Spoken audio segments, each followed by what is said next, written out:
ಇನ್ನು ಬೈರಮಂಗಲಕ್ಕೆ ಕುಮಾರಸ್ವಾಮಿ ಭೇಟಿ ಖಂಡಿಸಿ ಉದ್ರಿಕ್ತ ಹೇಳಿಕೆಯನ್ನ ಕೊಟ್ಟಿದ್ದಾರೆ. ಮಾಗಡಿ ಶಾಸಕ ಎಚ್.ಸಿ. ಬಾಲಕೃಷ್ಣ ಪ್ರಚೋದನಕಾರಿ ಹೇಳಿಕೆಯನ್ನ ಕೊಟ್ಟಿದ್ದಾರೆ.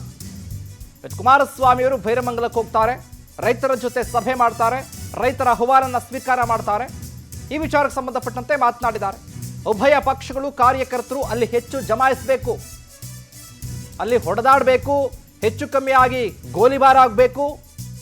ಗೋಲಿಬಾರ್ ಆದರೆ ಬೇಳೆ ಬೇಯಿಸಿಕೊಳ್ಳೋದು HDKಯ ಲೆಕ್ಕಾಚಾರ. ಕುಮಾರಸ್ವಾಮಿ ಅವರ ವಿರುದ್ಧ ಶಾಸಕ ಬಾಲಕೃಷ್ಣ ಗಂಭೀರವಾಗಿ ಆರೋಪ ಮಾಡಿದ್ದಾರೆ.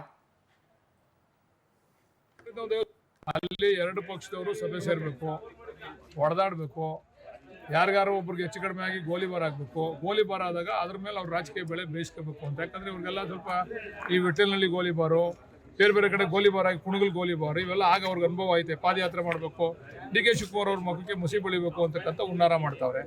ನಾವು ಕರೆದಿರೋದು ಸಾರ್ವಜನಿಕರಿಗೆ ಗೊತ್ತಾಗಲಿ ಅಂತೇಳಿ 4 ಗೋಡೆ ಮಧ್ಯೆ ಅವ್ರು ಎಲ್ಲಿ ಕರೀತಾರೋ, ಯಾವ ಮೀಡಿಯಾ ಮುಂದೆ ಕರೀತಾರೋ ಅಲ್ಲಿ ಬಂದು ನಾವು ಚರ್ಚೆ ಮಾಡ್ತೀವಿ. ಅವ್ರು ಬಂದ್ಬಿಟ್ಟು ಬೀದಿಲಿ ಕೂತ್ಕೊಂಡು ನಾನು ಈಗಾಗಲೇ ಗಲಾಟೆ ಆಗೈತೆ ಅಲ್ಲಿ ಇದ್ರಲ್ಲಿ ಬೈರಮಂಗಲದಲ್ಲಿ ಇವತ್ತು ಕೂಡ ಗಲಾಟೆ ಮಾಡ್ಕೊಂಡವ್ರೆ. ಈಗ ನಾವು ಒಂದು ಬರೋದು, ಅವರೊಂದು 50, ನಮ್ಮಿಂದ ಒಂದು 50,000 ಜನ ಬರೋದು, ಅವ್ರು ಬರೋದು, ಅವರಿಂದ ಒಂದು 50,000 ಜನ ಬರೋದು, ಯಾವನೋ ಕಲ್ ತಗೊಂಡು ಯಾರಿಗೋ ಹೊಡೆಯೋದು, ಏನೋ ಹೆಚ್ಚು ಕಡಿಮೆ ಆಗೋದು, ಗೋಲಿಬಾರ್ ಆದ್ರೆ ತೊಂದರೆ ಕೆಟ್ಟ ಸಾರಾಗುತ್ತದೆ. ಇದನ್ನ ಕ್ರಿಯೇಟ್ ಮಾಡೋಕ್ಕೋಸ್ಕರ ಕುಮಾರಣ್ಣ ಅವ್ರು ಮಾಡ್ತಾವ್ರೆ. ದಯಮಾಡಿ ಕುಮಾರಣ್ಣವರು ಕೇಂದ್ರ ಮಂತ್ರಿ ಆಗಿದ್ದಾರೆ, ಕೇಂದ್ರದಲ್ಲಿ ಬಹಳಷ್ಟು ಕೆಲಸಗಳಿದಾವೆ, ನಮ್ಮ ಜ್ವಲಂತ ಸಮಸ್ಯೆಗಳಿದಾವೆ, ಕರ್ನಾಟಕ ರಾಜ್ಯದ ಜ್ವಲಂತ ಸಮಸ್ಯೆಗಳನ್ನ ಅವನ್ನೆಲ್ಲ ಬಗೆಹರಿಸಲಿ.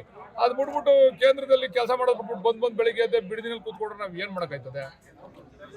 ಅವ್ರು ಬಂದು ನೀವೇನೋ ಬರ್ತೀರಾ ಸರ್? ಎಲ್ಲಿಗೆ? ಇದು ಅವ್ರು ಸ್ಟುಡಿಯೋದಾಗ ಕರೀಲಿ. ಈಗ ನಮ್ಮ ವಿಚಾರ ಏನು, ಯಾರು ತಪ್ಪು ಅಂತ ಸಾರ್ವಜನಿಕವಾಗಿ ಗೊತ್ತಾಗಬೇಕು ಅಷ್ಟೇನೆ.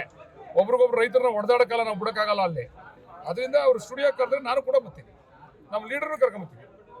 ಈಗ ಪ್ರತಿಭಟನೆ ಇಂದು ಕೂಡ ಮುಂದುವರೆದ